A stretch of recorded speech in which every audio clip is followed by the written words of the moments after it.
Hello and welcome to the second episode of our podcast.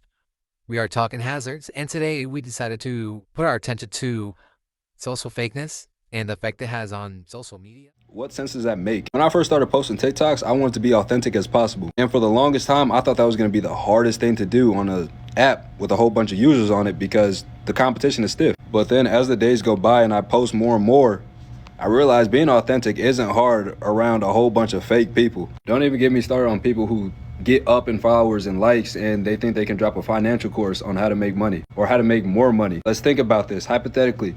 If you're making all this money, you're drowning in all this money, you don't know what to do with all this money. Why do you need a course to charge people on how to get more money?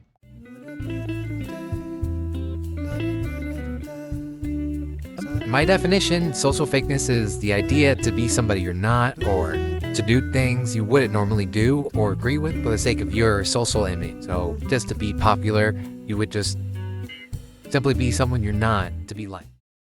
So excuse me, ma'am. When did, Jesus, ma'am, can you look at me? No, man, don't look at me, don't look at me.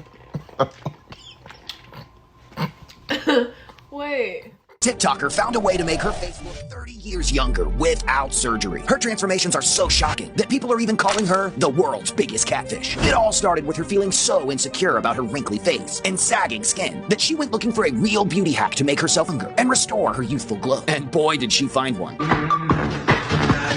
Her beauty makeovers blew up on the internet, and millions of people watch her stunningly transform into a youthful version of herself. From looking like a granny, she went looking gorgeous and 3 decades younger. Is real. Don't be hatfishing people. Hatfishing is when a man don't have good hair, and because he don't have good hair, every photo of him on the gram, he gonna have a hat on. Every single one. And it's like, at some point, the hat needs to come off. And hatfishing is when the hat comes off, and this man look like a completely different person because you think there might be hair under there, and there ain't no hair under there. So it's like catfishing, from like a woman catfishing, but the male version. Why you let them do that to you? Damn. Dude, that shit is Yo, fire, that's the $5 special. That's why it's $5. Yo.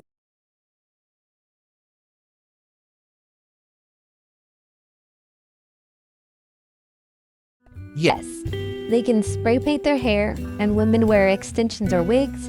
They can wear hats and look like a totally different person. They would rather buy materialistic things to make it look like they have stuff, even though they are just a bunch of bums. What I think about it is, men have catfish as men and women. That's on the weird and creepy side of dating that usually men get into. But I think women just do it because they're insecure about their self-image and think they need a prettier girl in the picture to get a guy.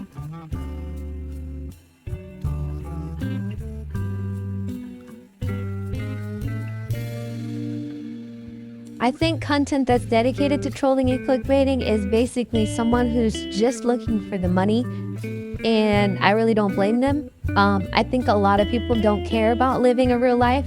They are okay with taking fake as long as they are comfortable and making money. Everyone at this point is willing to take whatever they have to survive. Yeah, I agree with that. I don't think all trolling is bad.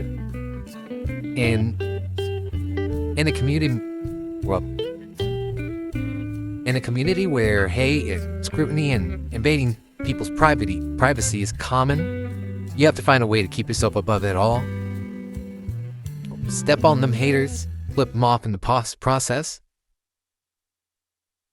They have nothing on you, don't let them pull you down. As for clickbaiting, people nowadays, thanks to apps like TikTok, have the attention span of a fish. So you'll need bait to catch the fish.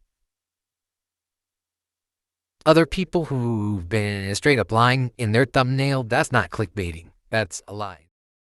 Creators that do this will not make it. Clickbaiting. Now I know this one could be subjective, but hear me out. All I simply ask you to do is whatever you put in your thumbnail or your title, just make sure you are delivering that in your video. If someone clicks on your video expecting to learn something or be entertained by something and they don't get that, by the end of that video, they're gonna be resentful and maybe even feel like you wasted their time. So if you're gonna clickbait, do it the right way. Drag them in and deliver. How the fuck else are you gonna make it on that platform? No, I agree, yeah. How are you gonna make it on YouTube when you don't clickbait?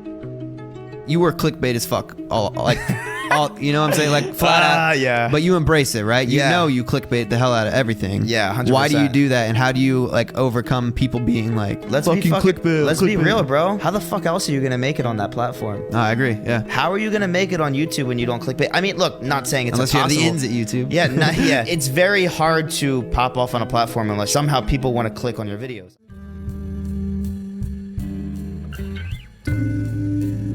Obviously. There's literally so many influencers who admit to doing it because drama just gets the views.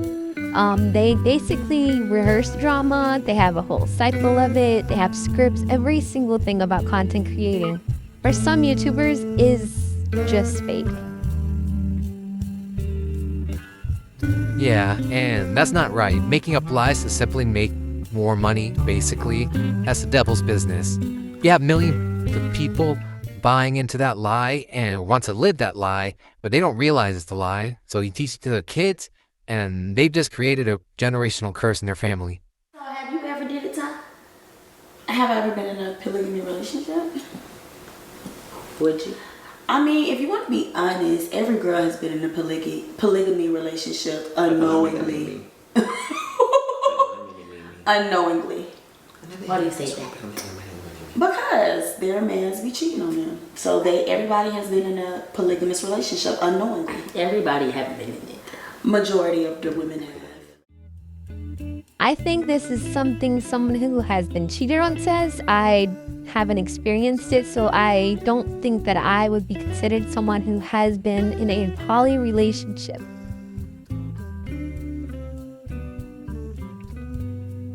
Yeah, I think the person who said it has found men who has cheated on her behind her back, but I don't think there's any need to generalize.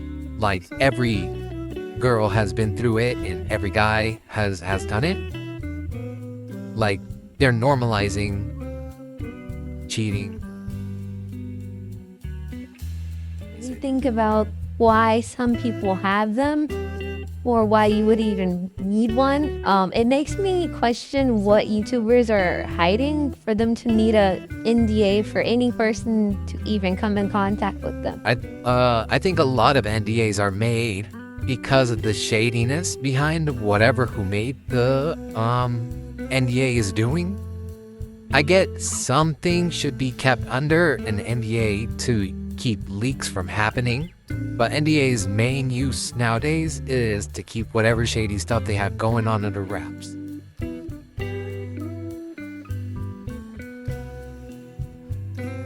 So I would say people who give advice on topics who they aren't actually experts in are just people who want to tell other people what to do and probably just like the attention that comes from it.